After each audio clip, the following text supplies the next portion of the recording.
망각곡선이 말해주는 삶의 진리. 우리는 종종 중요한 정보를 잊어버리곤 합니다. 시험을 준비할 때, 중요한 발표를 앞두고 있을 때, 혹은 단순히 일상 속에서 무언가를 기억하려 할 때, 망각은 우리의 적이 됩니다. 하지만 망각은 단순히 우리의 기억력을 방해하는 요소일 뿐일까요? 아니면 그 안에 더 깊은 삶의 진리가 숨어 있을까요?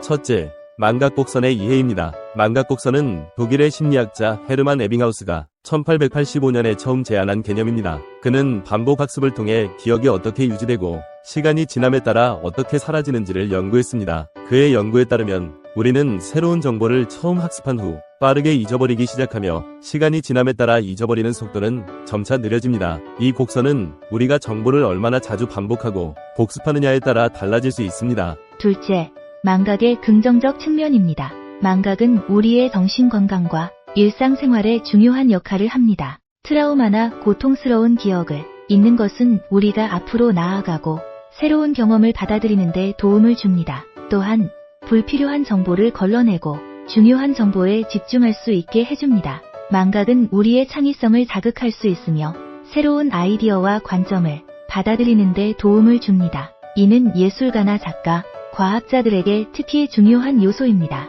셋째, 삶의 진리와 망각곡선입니다. 망각곡선은 우리에게 몇 가지 중요한 삶의 진리를 가르쳐줍니다. 하나, 반복과 복습의 중요성입니다. 우리는 중요한 정보를 지속적으로 복습함으로써 기억을 강화할 수 있습니다. 이는 학습뿐만 아니라 우리의 목표와 꿈을 이루기 위해서도 중요한 원칙입니다. 둘, 망각은 새로운 시작을 의미합니다. 우리는 과거의 실수나 실패를 잊음으로써 새로운 기회를 받아들일 수 있습니다. 셋, 망각은 선택의 문제입니다. 우리는 무엇을 기억하고 무엇을 잊을지 선택할 수 있습니다. 이는 우리의 삶에서 중요한 가치를 결정하는 데 도움을 줍니다. 넷째, 망각과 인간관계입니다. 망각은 인간관계에서도 중요한 역할을 합니다. 우리는 때때로 다른 사람들과의 갈등이나 오해를 경험합니다. 이러한 상황에서 망각은 용서와 화해의 기회를 제공합니다. 과거의 상처나 분노를 잊음으로써 우리는 더 건강하고 긍정적인 관계를 유지할 수 있습니다.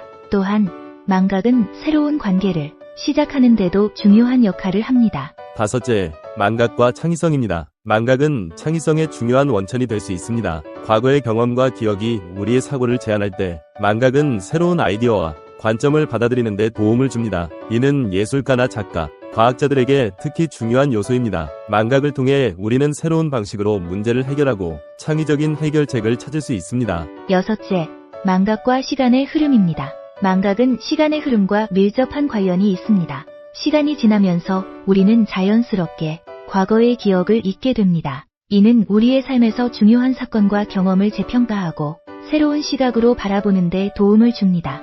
망각은 우리가 과거에 얽매이지 않고 현재와 미래에 집중할 수 있게 해줍니다. 일곱째, 필자의 경험입니다. 필자의 경우도 망각의 횟수가 점차 증가하고 있습니다. 나이가 들면서 중요한 정보를 잊어버리는 일이 잦아지면서 때로는 허무함을 느끼기도 합니다. 하지만 이러한 망각의 경험은 필자에게 새로운 깨달음을 주기도 했습니다. 기억의 한계를 인정하고 이를 극복하기 위해 브레인을 더 창의적으로 사용해야겠다는 생각을 하게 되었습니다. 망각은 단순히 부정적인 현상이 아니라 우리의 뇌를 더 효율적으로 사용하고 새로운 아이디어를 탐구하는 기회가 될 수 있습니다. 결론입니다. 망각곡선은 단순히 기억의 소멸을 나타내는 것이 아니라 우리의 삶에서 중요한 교훈을 제공합니다. 반복과 복습의 중요성, 새로운 시작의 가능성, 그리고 선택의 힘을 통해 우리는 더 나은 삶을 살아갈 수 있습니다.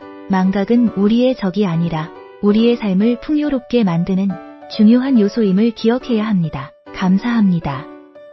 지금까지 희망전도사 신종우 교수였습니다.